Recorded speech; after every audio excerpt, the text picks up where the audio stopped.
ભાવનગર મહાનગરપાલિકાના એસ્ટેટ વિભાગ દ્વારા શહેરના વિવિધ વિસ્તારોમાં દબાણ હટાવવામાં આવ્યા હતા। ભાવનગર મહાનગરપાલિકા દ્વારા બંદર રોડ ઉપર વૈશાલી સિનેમા પાછળ ગેરકાયદેસર બાંધકામો પર બુલડોઝર ફર્યું હતું। બંદર રોડ ઉપરથી 4 પાકી ઓરડી, 5 પાકી દિવાલ, 2 પાણીના ટાંકા, 15 જેટલા ઓટલા અને 1 પતરાનો શેડ દૂર કરીને એક વાહનને લોક મારી દંડ ઉઘરાવ્યો હતો।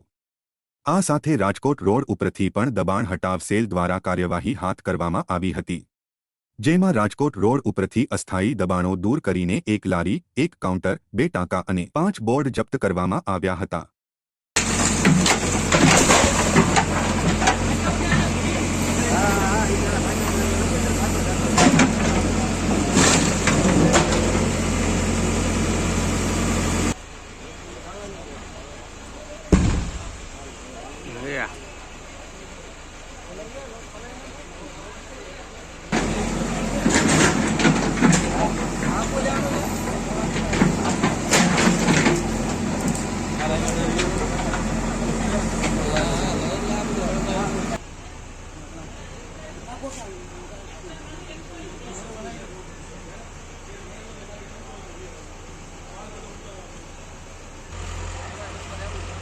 वाली बाजू नहीं कराओ दिया